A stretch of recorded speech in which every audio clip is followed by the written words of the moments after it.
द्वितीय विश्व युद्ध में इंग्लैंड की भूमिका भाग 3 में आप सभी श्रोताओं और विद्यार्थियों का हार्दिक स्वागत और अभिनंदन। तीसरे भाग में हम ब्रिटेन की वास्तविक भूमिका क्या थी, क्या उसका रोल था, कौन कौन से कार्य उसने किए, कौन से युद्ध लड़े, किस तरह से कूटनीतिक संयोजन का कार्य उसके द्वारा किया गया, इस पर हम विस्तार पूर्वक चर्चा करेंगे। आइए देख लेते हैं पृष्ठभूमि। प्रथम विश्व युद्ध की भांति द्वितीय विश्व युद्ध में भी ब्रिटेन की केंद्रीय भूमिका थी। द्वितीय विश्व युद्ध के पूर्व भी यूरोपीय राजनीति में धुरी राष्ट्रों के खिलाफ किसी भी कार्यवाही के लिए ब्रिटेन की ही मुख्य भूमिका या सर्वाधिक महत्वपूर्ण भूमिका थी तथा उनके प्रति किस प्रकार की नीति अपनाई जाए यह भी ब्रिटेन पर निर्भर करता था। साम्यवादी देश होने के कारण रूस यूरोपीय राजनीति से अछूत की तरह हो गया था या उसको अलग थलग कर दिया गया था। फ्रांस अपेक्षाकृत कमज़ोर था तथा वह ब्रिटेन पर निर्भर करने लगा था। संयुक्त राज्य अमेरिका का सीधा हस्तक्षेप यूरोपीय राजनीति में नहीं था।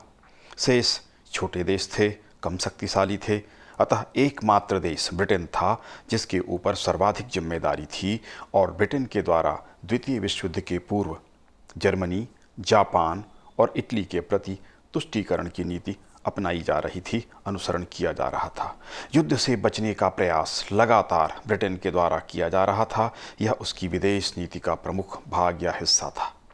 निशस्त्रीकरण की नीति उसके द्वारा अपनाई जा रही थी तथा राष्ट्रसंघ के द्वारा ब्रिटेन शक्ति संतुलन तथा शांति की स्थापना करना चाहता था। इस नीति के द्वारा आक्रामक देशों को जर्मनी, जापान और इटली को रोका जाना संभव नहीं था। अतः इन्हीं परिस्थितियों में ब्रिटेन के प्रयास जब असफल हुए, विवश होकर उसको युद्ध का आश्रय लेना पड़ा, द्वितीय विश्व युद्ध में कूदना पड़ा था। इस पर हमने विस्तार से इसके पूर्व के प्रथम और द्वितीय वीडियो में चर्चा की है। जर्मनी के द्वारा जब पोलैंड पर आक्रमण किया गया तब द्वितीय महायुद्ध प्रारंभ हो गया। युद्ध काल में ब्रिटेन की केंद्रीय भूमिका रही क्योंकि फ्रांस का शीघ्र ही पतन हो गया था, वह पराजित हो गया था। फ्रांस पर जर्मनी का अधिकार हो गया था।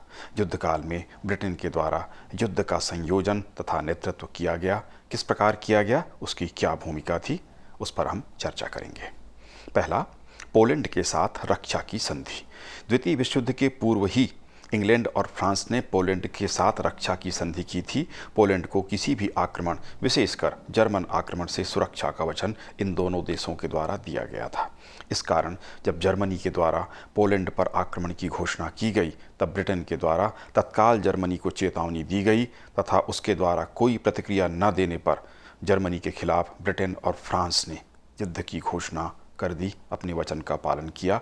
यद्यपि जर्मनी ने बहुत तीव्र आक्रमण किया था, दूसरी ओर से पोलैंड पर रूस ने भी आक्रमण कर दिया था। रूस ने अपनी सुरक्षा कारणों से आक्रमण किया था। इस तरह दो ओर से उस पर भीषण आक्रमण हुए और देखते ही देखते पोलैंड की स्वाधीनता जाती रही। रूस और जर्मनी ने उस पर अधिकार कर लिया। चाहकर भी युद्ध की घोषणा के पश्चात भी त्वरित कार्यवाही ब्रिटेन और फ्रांस न कर सके। यद्यपि उसकी रक्षा उस समय नहीं हुई, किंतु बाद में रूस ने ही मित्र राष्ट्रों की ओर से अभियान करते हुए पोलैंड को स्वतंत्र करा दिया था। फ्रांस के रक्षार्थ सेना भेजना। फ्रांस जर्मनी का पड़ोसी देश था और यह स्पष्ट था कि फ्रांस पर जर्मनी का सीधा आक्रमण होगा और तीव्र आक्रमण होगा। इस तथ्य को ध्यान में रखते हुए युद्ध की घोषणा के तत्काल बाद ब्रिटेन ने अपने 1,58,000 सैनिक फ्रांस भेज दिए। यद्यपि जब जर्मनी का तीव्र आक्रमण फ्रांस पर हुआ तथा उसकी मैजिनो लाइन के बारे में आप लोग जानते होंगे, जर्मनी के द्वारा उसको तहस नहस कर दिया गया था। यह आपको ज्ञात होगा कि मैजिनो लाइन एक सुरक्षा की कतार थी, किले थे, भूमिगत बंकर थे, एक कतार में बने हुए थे जो जर्मनी के आशंकित या संभावित आक्रमण की सुरक्षा के लिए बनाए गए थे। मजबूत व्यवस्था की गई थी, किंतु इसको भी जब जर्मनी ने तहस नहस कर दिया तो ऐसा हुआ कि अंग्रेज सैनिक बीच में फंस जाने की स्थिति में थे। इस कारण उनको वहाँ से निकालना पड़ा। बड़ी कठिनाई के साथ अंग्रेज सैनिक निहत्थे वहाँ से अपना सारा सामग्री छोड़कर किसी तरह ब्रिटेन तक पहुँच पाए थे। ये बड़ी सफलता थी। अगर वो मारे जाते तो बड़ा नुकसान ब्रिटेन को हुआ होता। तो बड़ी कुशलता के साथ बचते हुए बमबारी जर्मनी के वायुयानों के द्वारा की जा रही थी, उनका पीछा भी किया जा रहा था। उन सब से बचते हुए ब्रिटिश सैनिक अपने देश तक पहुंच पाए थे। तो इस तरह से ब्रिटेन ने जर्मनी का फ्रांस का तुरंत सहयोग किया था, यद्यपि तात्कालिक सफलता उनको प्राप्त नहीं हुई थी। बेल्जियम की रक्षा हेतु भी इसी प्रकार से सेना भेजी गई। बेल्जियम एक तटस्थ राष्ट्र था तथा उसकी तटस्थता का आश्वासन सभी प्रमुख शक्तियों के द्वारा दिया गया था। ब्रिटेन और फ्रांस ने भी जर्मनी के द्वारा जब बेल्जियम पर 1940 में आक्रमण किया गया, तब अपनी सेना जर्मनी से रक्षा के लिए बेल्जियम भेज दी गई। यद्यपि यहाँ भी उनको सफलता प्राप्त नहीं हुई, किंतु उन्होंने अपना कर्तव्य अवश्य निभाया था और बेल्जियम की मदद की थी। ग्रीस की सहायता करना। यूनान या ग्रीस एक ही देश है, एक ही नाम है, आप जानते होंगे। तो यूनान पर इटली के द्वारा आक्रमण किया गया। ब्रिटिश जल सेना ने इटली की जल सेना को कैप मैराप्टन की लड़ाई में परास्त किया। जर्मन सेनाओं की मदद से इटली ने अंग्रेज सैनिकों को आगे चलकर पुनः परास्त कर दिया था, किंतु इस युद्ध में, जल युद्ध में, इटली की आधी नौसैनिक शक्ति इंग्लैंड ने समाप्त कर दी थी। आगे चलकर हिटलर ने भी स्वीकार किया था कि इटली की बड़ी भूल थी, जिसके कारण बहुत सारा संघर्ष वहाँ करना पड़ा और जिसके कारण धुरी राष्ट्र पराजित हुए थे, ऐसा हिटलर का मानना था। तो ग्रीस की भी सहायता इंग्लैंड ने वक्त पर की। सोवियत संघ से संधि एवं सहायता करना। संयुक्त राज्य अमेरिका एवं ब्रिटेन के प्रतिनिधि मास्को गए। 13 जुलाई 1941 को सोवियत संघ के साथ संधि की गई। व्लादिवोस्तोक और फारस के रास्ते सोवियत संघ को मदद पहुंचाने की योजना तैयार की गई तथा हर संभव मदद का आश्वासन दिया गया, जिस वचन का पालन भी किया गया, सोवियत संघ को दिया गया था। सोवियत संघ और ब्रिटेन की संयुक्त सेना ने दो तरफ से फारस के क्षेत्र पर आक्रमण कर वहां सफलता भी प्राप्त की थी। इस तरह से विचारधारा से अलग होते हुए भी ब्रिटेन के द्वारा सोवियत संघ की सहायता की गई, क्योंकि वह जर्मनी के खिलाफ लड़ रहा था। इस तरह से सोवियत संघ को भी अंततः ब्रिटेन ने अपने साथ लिया या उसमें उसे सफलता प्राप्त हुई। उसके साथ संधि भी की गई। ब्रिटिश जनता एवं सेना का मनोबल बनाए रखना। द्वितीय विश्व युद्ध में मित्र राष्ट्रों की ओर से ब्रिटेन की केंद्रीय भूमिका थी। ब्रिटिश सरकार और प्रधानमंत्री चर्चिल जो था, उसके विशेष प्रयासों से ब्रिटिश जनता और सेना का मनोबल ऊंचा रखा गया, जिसके बलबूते पर जर्मनी के तीव्र आक्रमणों का सामना किया गया तथा मित्र राष्ट्रों का नेतृत्व भी किया गया। चर्चिल ने अपने प्रेरक उद्बोधनों से ब्रिटेन की जनता और सेना का मनोबल बनाए रखा तथा प्रत्येक परिस्थिति में आत्मसमर्पण न करने एवं युद्ध करने हेतु प्रेरित किया, जिससे उसे सफलता प्राप्त हुई। संयुक्त राज्य अमेरिका से सहयोग प्राप्त करना। संयुक्त राज्य अमेरिका के साथ ब्रिटेन के घनिष्ठ संबंध थे। पूर्व में संयुक्त राज्य अमेरिका भी ब्रिटेन के अधिकार में रहा था तथा संयुक्त राज्य अमेरिका के निवासियों में ज़्यादातर संख्या अंग्रेजों की ही थी या इंग्लैंड से ही वहाँ पर ये लोग गए हुए थे। अमेरिका में इस समय यह विश्वास था कि जर्मनी के हाथों में ब्रिटेन को पराजित होना पड़ेगा तथा उसके पश्चात संयुक्त राज्य अमेरिका पर भी जर्मनी आक्रमण कर सकता है। इस कारण भी तथा ब्रिटेन के साथ उनके घनिष्ठ संबंध के कारण संयुक्त राज्य अमेरिका ने ब्रिटेन को लगातार आर्थिक और सैनिक तथा साजो सामान की बहुत बड़ी मदद दी थी। जब पर्ल हार्बर पर जापानी आक्रमण हुआ, उसके पश्चात संयुक्त राज्य अमेरिका भी सीधे तौर पर युद्ध में कूद गया और ब्रिटेन के साथ मिलकर मित्र राष्ट्रों का नेतृत्व किया। इस तरह ब्रिटेन के कारण ही संयुक्त राज्य अमेरिका का विशेष सहयोग मित्र राष्ट्रों को प्राप्त हो सका था और जिसके कारण अंततः ये सफल हुए थे। अटलांटिक चार्टर की घोषणा की गई। अमेरिका के राष्ट्रपति रूजवेल्ट तथा ब्रिटिश प्रधानमंत्री चर्चिल के बीच 9 अगस्त 1941 को मुलाकात हुई तथा 14 अगस्त को विचार विमर्श के पश्चात अटलांटिक चार्टर की घोषणा की गई। ये महत्वपूर्ण थी क्योंकि इससे विश्व जनमत पर जबरदस्त प्रभाव पड़ा था। इस घोषणा में कहा गया, पहली बात थी, ब्रिटेन और अमेरिका अपना प्रादेशिक विस्तार नहीं करेंगे, यानी यह युद्ध वो अपने देश के विस्तार या साम्राज्यवादी नीति के कारण नहीं कर रहे हैं। किसी भी क्षेत्र की जनता की इच्छा के विरुद्ध कोई प्रादेशिक परिवर्तन नहीं करेंगे, यानी जनता जो चाहेगी वैसा ही होगा, ये इन्होंने कहा। तीसरी बात थी, सभी क्षेत्र की जनता को अपने शासन के स्वरूप को तय करने का अधिकार होगा, जिनसे यह अधिकार छीना गया था उन्हें पुनः प्रदान कर दिया जाएगा। यानी जनता जैसा चाहेगी उस तरह का शासन वो स्वीकार करे, वो चाहे तो राजतंत्र, वो चाहे तो लोकतंत्र, अधिनायक तंत्र, जैसा वो चाहे जनता की इच्छा को स्वीकार किया जाएगा। सभी राष्ट्रों को, चाहे वह विजेता हों अथवा पराजित हों, समान रूप से आर्थिक विकास तथा व्यापार का अधिकार होगा। आयात निर्यात, कच्चे माल को प्राप्त करने का सभी को समान अधिकार होगा। किसी का शोषण नहीं किया जाएगा। सभी राष्ट्र परस्पर आर्थिक सहयोग करेंगे। श्रमिकों को दशा को सुधारने के लिए प्रयास होंगे। आर्थिक विकास तथा सामाजिक सुरक्षा को सुनिश्चित किया जाएगा, तय किया जाएगा, ये भी घोषणा की गई। अत्याचारी नात्सी शासन के विनाश के पश्चात शांति व्यवस्था स्थापित होगी। सभी राष्ट्रों की सीमाएं सुरक्षित होंगी तथा जनता का भय और जनता को दरिद्रता से मुक्त हों, ऐसे प्रयास किए जाएंगे। सभी महानगरों में या समुद्रों में निर्बाध आवागमन की सभी को आज़ादी होगी। सभी राष्ट्र शक्ति के प्रयोग को वर्जित करेंगे, यानी निशस्त्रीकरण किया जाएगा। सबसे पहले निशस्त्रीकरण जो आक्रामक देश थे उनका किया जाएगा और बाद में सभी राष्ट्र निशस्त्रीकरण की नीति अपनाएंगे। ये अटलांटिक चार्टर घोषणा कहलाती है। इसका विश्व जनमत के ऊपर बहुत अच्छा प्रभाव पड़ा तथा मित्र राष्ट्रों के प्रति विश्व जनमत बनाने में इसकी बड़ी महत्वपूर्ण भूमिका थी। तो ये अटलांटिक चार्टर कहलाता है। इंग्लैंड से फ्रांसीसी सरकार का संचालन किया गया या कराया गया। फ्रांस, आपको पता है, जर्मनी ने तीव्र आक्रमण किया और शीघ्र ही फ्रांस को समर्पण कर देना पड़ा। जून में ही 22 जून को वह समर्पित हो गया था। इस कारण से फ्रांस पर पूरा नियंत्रण जर्मनी का हो चुका था। तो निर्वासित सरकार इंग्लैंड में थी। जनरल द गॉल के नेतृत्व में लंदन में निर्वासित स्वतंत्र सरकार का गठन किया गया, जिसके द्वारा फ्रांस को पुनः मुक्त कराने हेतु रणनीति बनाई जाती रही। बड़ी संख्या में फ्रेंच सैनिक भी उनके साथ आ गए, जो ब्रिटेन के साथ मिलकर युद्ध में शामिल थे। इंग्लैंड में पराजित देशों की निष्कासित सरकारों का गठन, न केवल फ्रांस का बल्कि जो भी पराजित देश थे उन सभी को इंग्लैंड ने शरण दिया। पराजित राष्ट्र के जो नेता थे वो यहाँ आ गए थे। राजधानी लंदन में स्वतंत्र निर्वासित सरकारों का गठन इनके द्वारा किया गया था।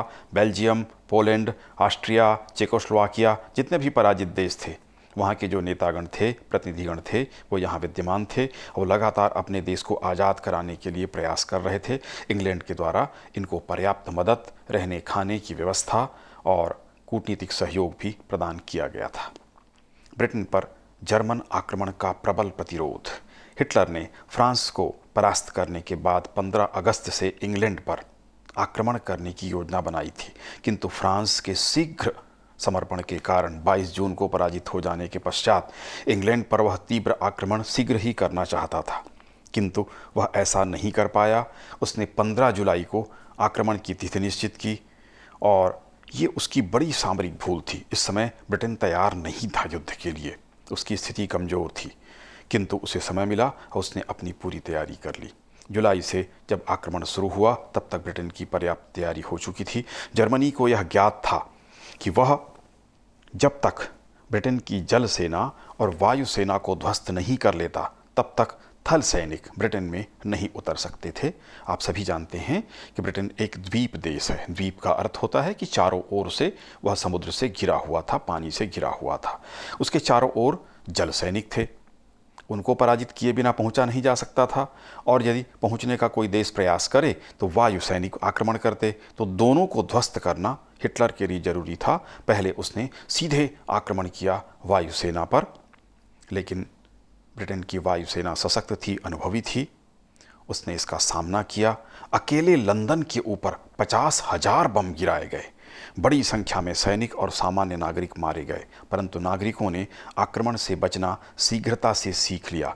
जनता को सिविल डिफेंस की ट्रेनिंग दी गई। आपको ज्ञात होगा कि सिविल डिफेंस कहा जाता है जब युद्ध की स्थिति होती है, आक्रमण होता है तो किस तरह से उससे बचा जाता है, उसकी ट्रेनिंग दी जाती है। हमारे देश में भी इसकी ट्रेनिंग दी जाती है। विशेषकर एनसीसी में ये प्रशिक्षण दिया जाता है। जो छात्र एनसीसी लेते हैं उनको इसकी जानकारी होगी। भूमिगत बंकर तैयार किए गए जहां हवाई आक्रमण के समय शरण लिया जाने लगा। ब्रिटिश वायुयानों ने भी जर्मनी के क्षेत्रों पर आक्रमण किए, उनके बंदरगाहों पर। उनके वायुयानों को गिराया गया, आक्रमणकारी वायुयानों को बड़ी संख्या में मार गिराया गया। बहुत नुकसान जर्मनी को हुआ। आक्रमणों के समय प्रधानमंत्री चर्चिल ने जनता को संघर्ष के लिए प्रोत्साहित किया, प्रेरित किया, उनसे सहयोग मांगा। उनके द्वारा कई प्रेरक भाषण जनता के बीच दिए गए, जिससे ब्रिटिश जनता में उत्साह और विश्वास का संचार हुआ। जुलाई से अक्टूबर तक हवाई आक्रमण ब्रिटेन पर किए गए, किंतु हिटलर को यह बात स्पष्ट होने लगी कि ब्रिटेन को इस तरह से पराजित नहीं किया जा सकेगा। तब उसने अपना ध्यान रूस की ओर दिया और यहाँ का आक्रमण स्थगित कर रूस पर आक्रमण करने की योजना बनाई। ये उसकी असफलता थी और सामरिक भूल भी थी। रूस की ओर आक्रमण का निश्चय उसके द्वारा किया गया। इससे ब्रिटेन के द्वारा जब अपनी सुरक्षा कर ली गई, ब्रिटेन के पराजित नहीं होने पर मित्र राष्ट्रों में आशा का संचार हुआ। हिटलर की अपराजयता अब तक थी कि जहां भी आक्रमण किया वह सफल हुआ था। तीव्र आक्रमण वो करते थे और उससे शीघ्र ही विजय प्राप्त कर लेते थे। फ्रांस का भी इसी प्रकार से पतन हो गया था। ब्रिटेन के राजनीतिज्ञों, सैनिकों और जनता में भी यह विश्वास हो गया कि वे जर्मन शक्ति को पराजित कर सकते हैं और यूरोप में भी यह विश्वास दृढ़ हुआ कि ब्रिटेन के नेतृत्व में वो जर्मनी को पराजित कर सकते हैं। तो एक बड़ा मानसिक लाभ मिला था यूरोप के देशों को, मित्र राष्ट्रों को और ब्रिटेन को। मिस्र पर इटली के आक्रमण का प्रतिरोध। इटली के द्वारा उत्तरी मिस्र के क्षेत्र पर आक्रमण किया गया, जिसका प्रतिरोध ब्रिटिश सैनिकों के द्वारा किया गया तथा मिस्र से इटली को बाहर खदेड़ दिया गया था।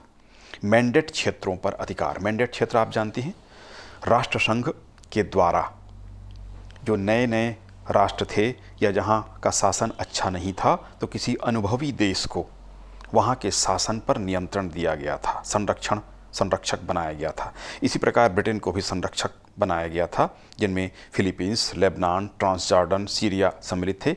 इन क्षेत्रों पर जर्मनी अधिकार करने की योजना या आक्रमण की योजना बना रहा था। इसका ज्ञान जब ब्रिटेन को हुआ, त्वरित कार्यवाही करते हुए इन क्षेत्रों पर अधिकार स्थापित कर लिया गया। इससे एशिया के उसके साम्राज्य या भारतीय क्षेत्र की सुरक्षा वह कर सका और जर्मनी पर कूटनीतिक बढ़त या सामरिक बढ़त भी प्राप्त कर ली गई। इसी प्रकार ईरान और इराक पर भी ब्रिटेन ने अधिकार किया। ईरान, इराक तथा सीरिया के क्षेत्र पर हिटलर आक्रमण करने की तैयारी कर चुका था, किंतु इसके पूर्व ही इंग्लैंड ने इराक पर अधिकार कर लिया तथा ईरान पर दक्षिण की ओर से आक्रमण किया। रूस के द्वारा ईरान पर उत्तर की ओर से आक्रमण किया गया, मिलकर आक्रमण किया गया ब्रिटेन और सोवियत रूस के द्वारा। इस प्रकार इस क्षेत्र में इंग्लैंड और रूस ने मिलकर सफलता प्राप्त की तथा हिटलर पर कूटनीतिक एवं सामरिक दृष्टिकोण से बढ़त प्राप्त कर ली। इस पूरे मध्य पूर्व के इलाके पर ब्रिटेन का नियंत्रण हो गया। उत्तरी अफ्रीका से इटली व जर्मनी को बाहर करना। जब इंग्लैंड और जर्मनी के मध्य हवाई और नौसैनिक युद्ध चल रहा था, इटली ने अफ्रीका में अपने साम्राज्य के विस्तार का प्रयास किया।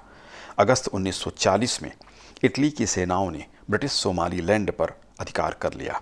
1941 के प्रारंभिक महीनों में 2 ब्रिटिश सेनाओं ने सोमालीलैंड, इरिट्रिया, पूर्वी अफ्रीका और इथियोपिया से इटली की सेनाओं को बाहर खदेड़ दिया। सेनापति आइजनहावर एवं मोंटगोमरी ने यह कार्य नवंबर 1942 में संपन्न किया था। बर्मा, फिलीपींस एवं भारतीय क्षेत्रों में जापान को परास्त करना। जापान के द्वारा एशिया के क्षेत्र में बर्मा और फिलीपींस पर अधिकार कर लिया गया था।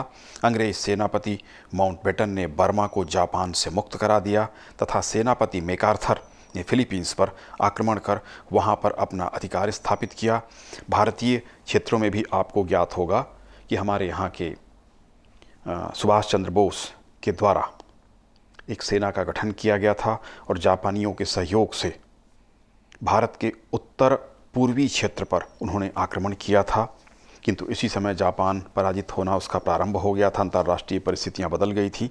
उसी समय अंग्रेज सेना का उन्हें सामना करना पड़ा था। यही समय था। इस समय इन क्षेत्रों पर इन्होंने सफलता प्राप्त की और जापान ने शीघ्र ही, आपको पता है, कि आत्मसमर्पण कर दिया था अणुबम गिराए जाने के बाद, जिसकी हम चर्चा करेंगे।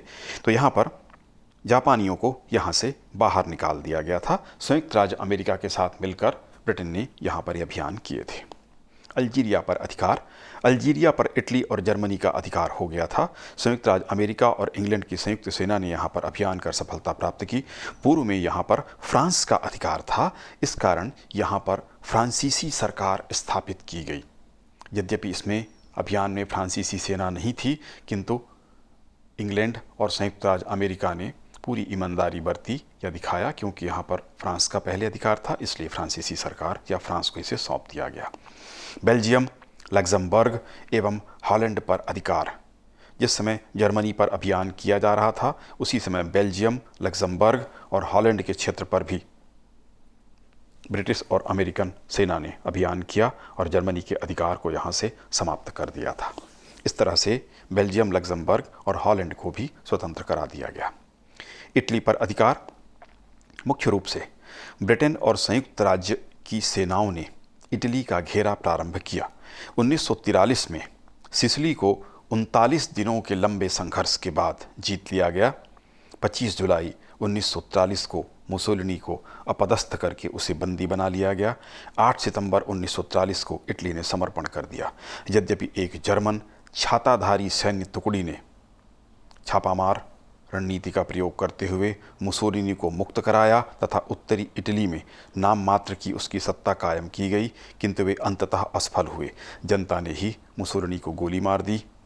4 जून 1944 को रोम पर मित्र राष्ट्रों का अधिकार स्थापित हुआ। फ्रांस को मुक्त कराना।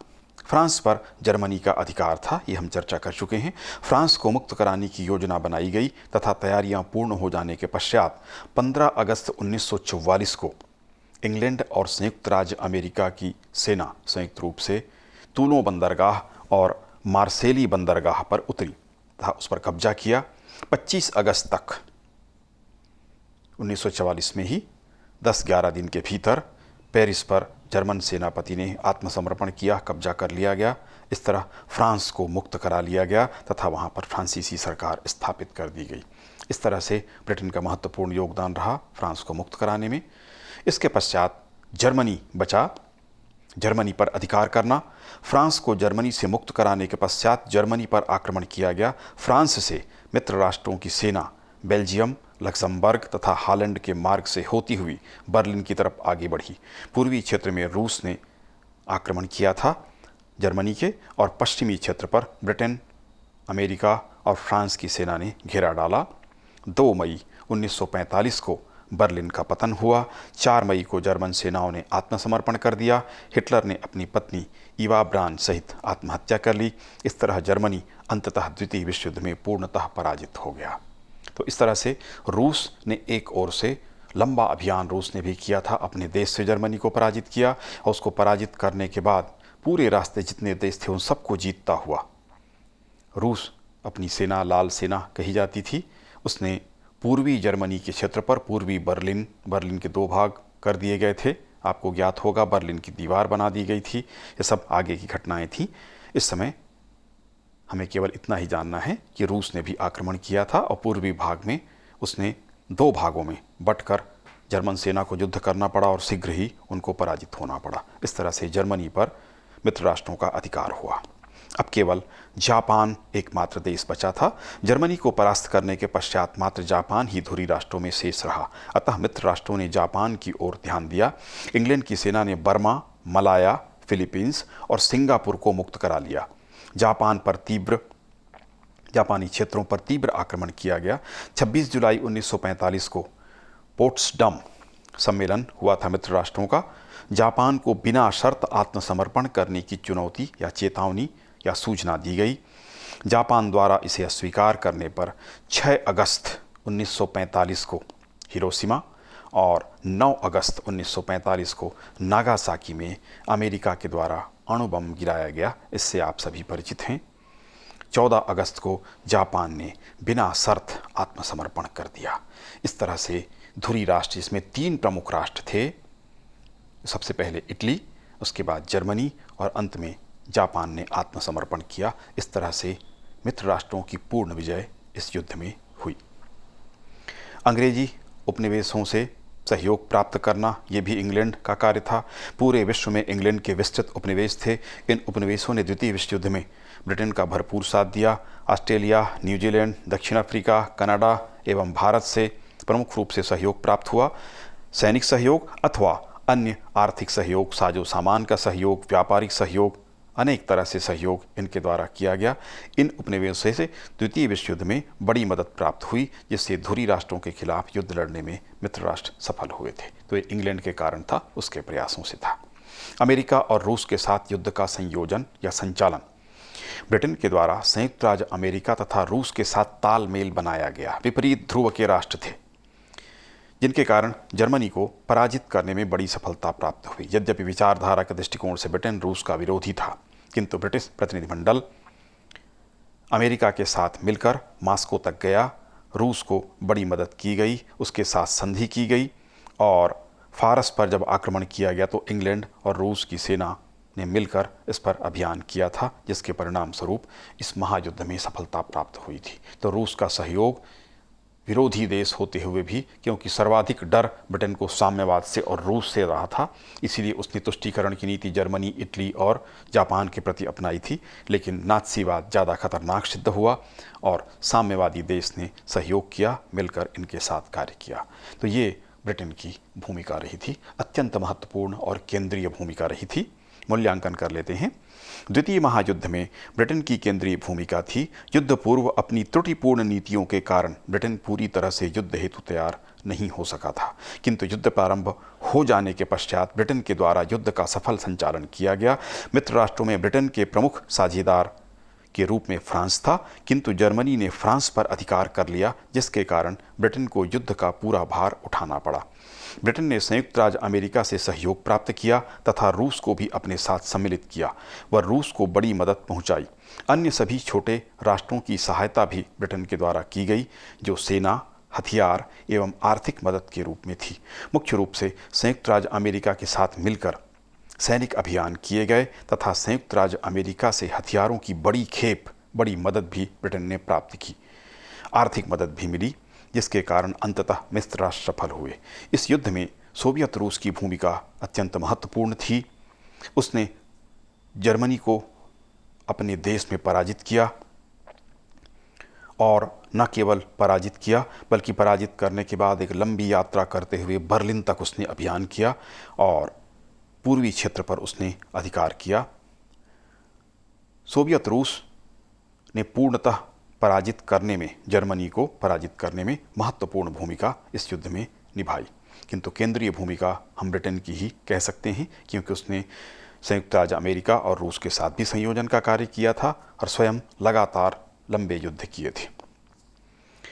समान उद्देश्यों के लिए सोवियत संघ का योगदान महत्वपूर्ण था और प्रमुख सहयोगी के रूप में मुख्य भूमिका संयुक्त राज्य अमेरिका की थी, क्योंकि संयुक्त राज्य अमेरिका यूरोपीय महाद्वीप से अलग था और शक्तिशाली था।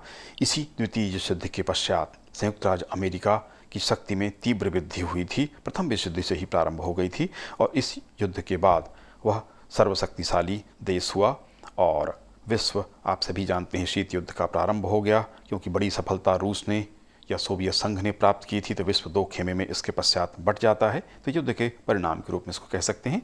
ब्रिटेन की भूमिका हमने देखी कि इस युद्ध में बहुत महत्वपूर्ण थी।